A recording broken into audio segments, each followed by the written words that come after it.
Hi, how you doing, guys? We have Thermaltake here in the house, S100. Where space is limited, it doesn't actually save much space.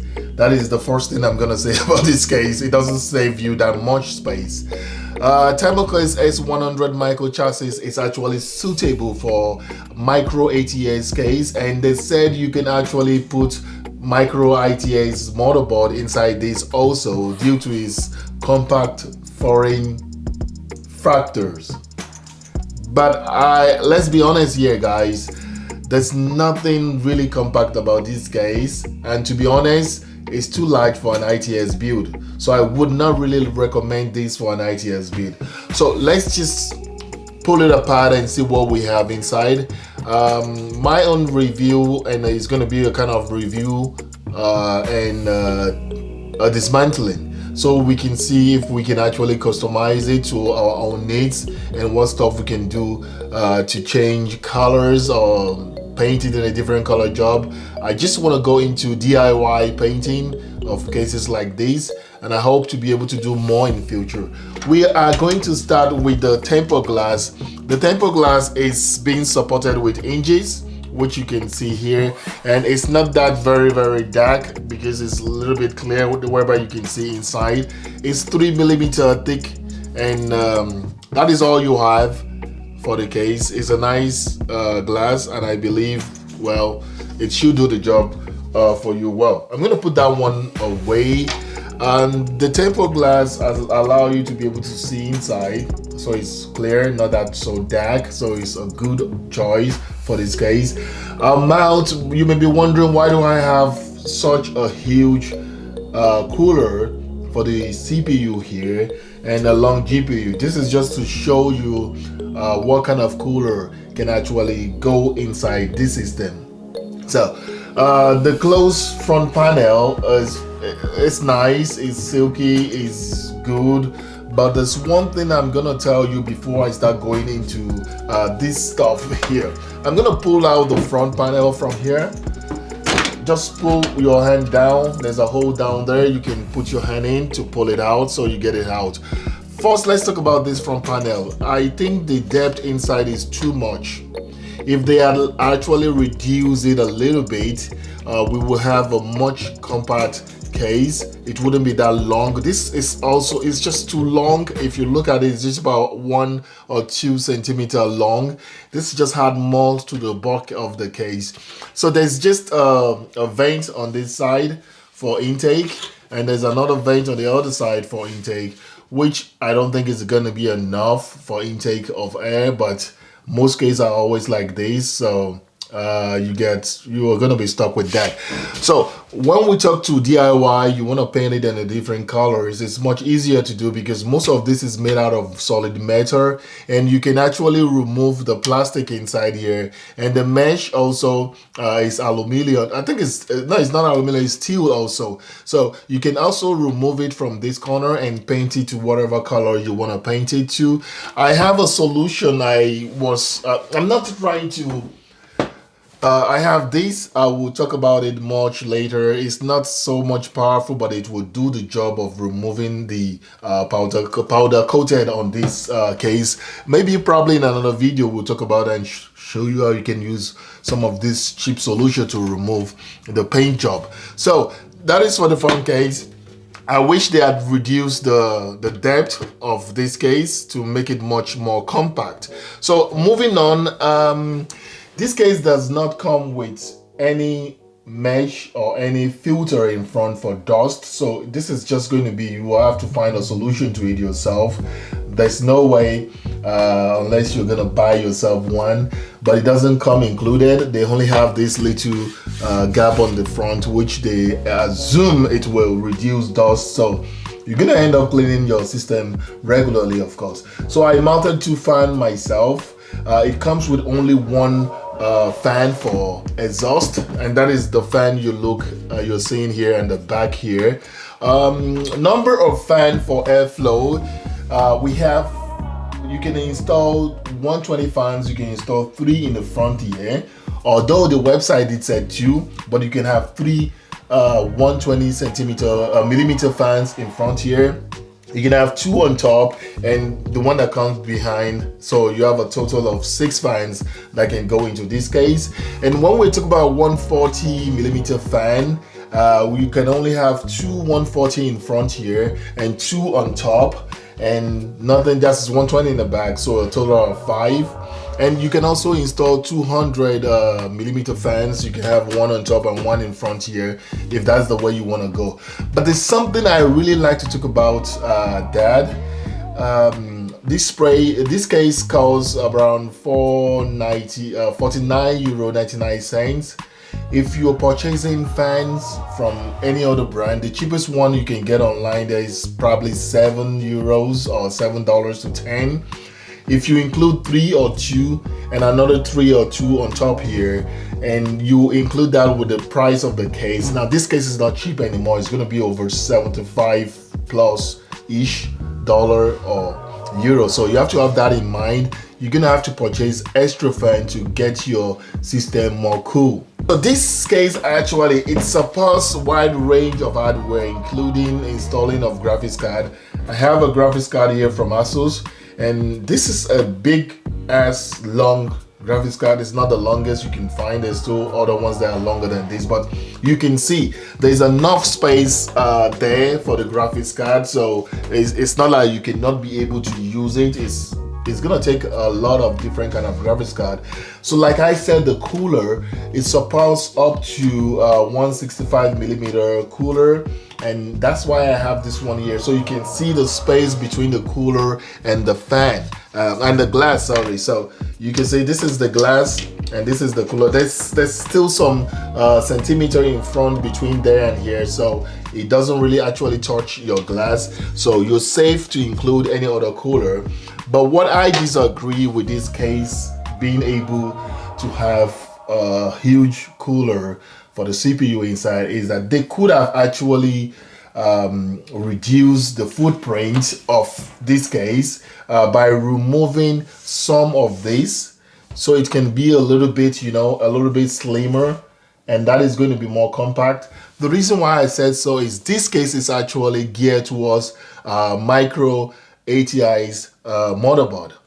So if you're making a case for Micro-ATX motherboard, there has to be a difference between a ATX motherboard and Micro-ATX motherboard, and the case also has to be a different when you call it a mini Micro-ATX motherboard case. Look, if you look on top here, there's enough space there for them to actually reduce this case. But the designer of this case is just thinking about cooler and other stuff, which they don't have to think, because when you think about the Mini-ITX case, they make you a compact small case, and whatever you want to put inside this case determine the component you use.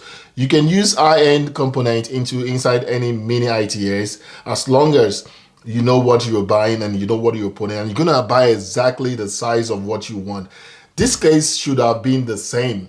They should have let us choose compact equipment, components we can install in this case, and not think about whatever they have. They have a GPU or CPU or radiator they want you to buy from them, the same way Cooler Master was doing the other time when they first started producing their own case without having a power pack that supports Mini-ITX. Now they do, but before they don't. So the designer of this case should think about, you know, Micro-ATX and not ATX motherboard, because this case does not support ATX because of the offset at the I/O offset in the back. There's no way you're gonna be able to put anything ATX in this case, only Micro-ATX and Mini-ITX, which I don't think you should use this case for. Mini-ITX is too big for it.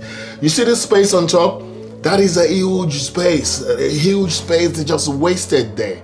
And down here also, the space for the power is also too huge.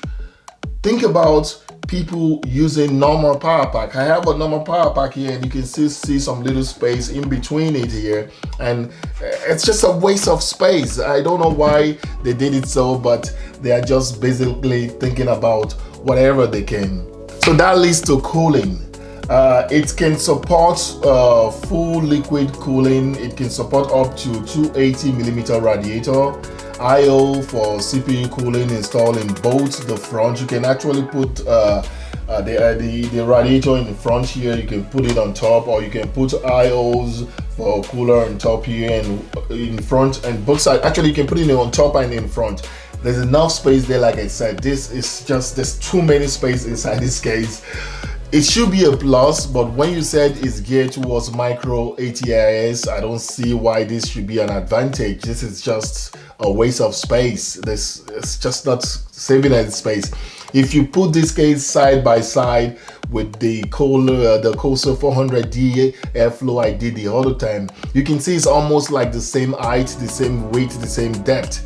It's just a little bit different. So what makes it different from that case in saying this is just for Micro-ATX, and when that one can accept the 3 motherboards? But let's see, maybe in the next version, or if there's going to be a next version, they will reduce all this unwanted space that is around it. So I'm going to be talking about storage. You can actually have SSDs or this spin drive, which is 2.5. You can have 2 in front here. I have one SSD already installed in front here. You can have 2. Actually, you can have 2 with the included SSD trays. I'm gonna go to the back. Before I go on with the SSDs, this thumb screw they use here is such a stupid idea. It's just a plastic and a screw inside, and whenever you do remove them, this is what happened. You have nothing holding your case. You see, just case dangling there, and it's not falling, but it's gonna be open halfway, and there's no way you can deal with that. So I wish they had something they did with that. There's this mesh patch here, which I don't really know what it's for, keeping noise or just for something for you to hold. I don't know why they have it there. So that's also irrelevant stuff there. So back to the point, I was talking about the SSDs, the space. You can have 2 SSDs in front with these SSD trays. You can only have it either in the front. I have 1 in the front and 1 behind. You can have 2 behind, 2 in the front.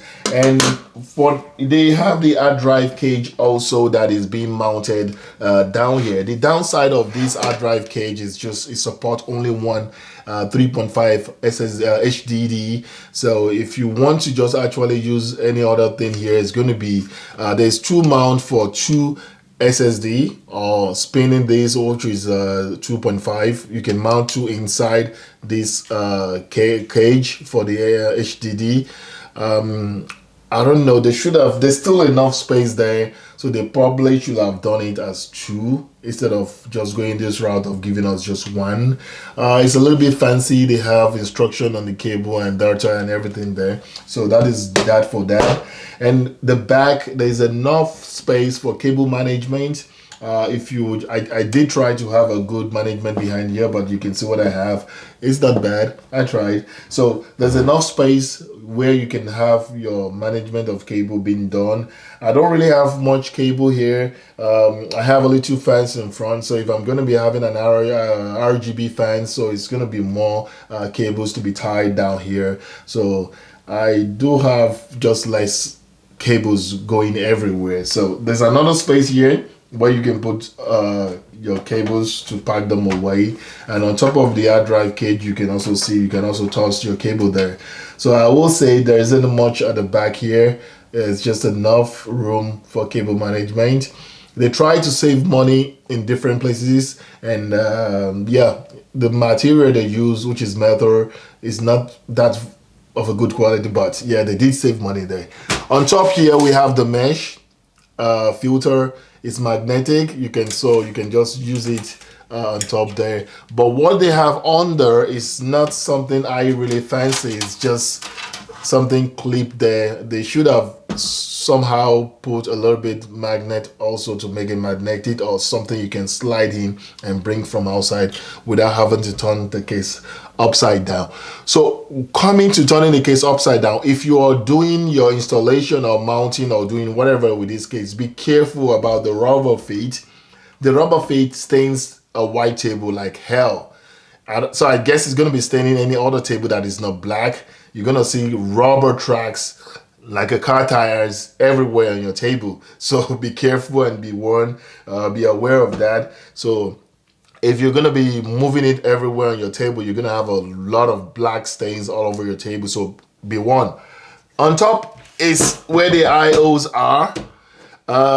From my left, they have the earphone jack in, and the earphone, the mic and the earphone, which is separate. I don't know why in this 2020 century they should have made the two together, whereby you can just use one jack into the two. I don't know why they have the two separately, but it's there.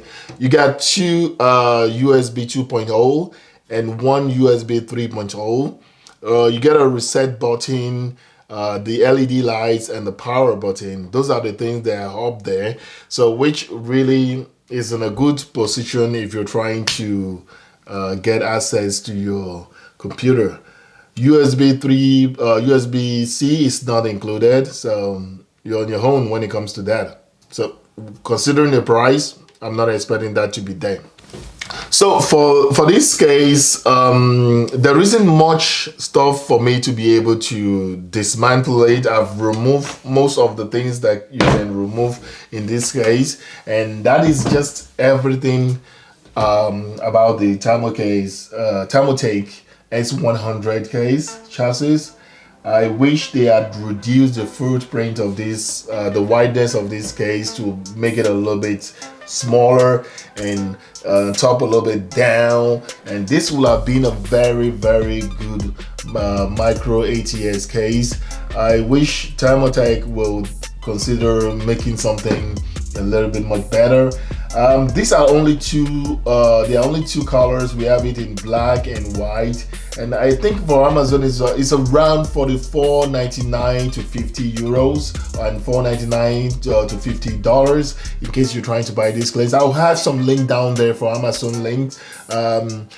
Oh, before I forget, if you've not subscribed, and I know I'm having a lot of viewers who have not subscribed, it would be nice if you subscribe. It helps me towards growing this channel. And thumbs up if you like some of my videos. If you don't like them, thumbs down is okay too. And I would like to get some comment from you telling me what I need to improve in all these videos. I'm taking baby steps.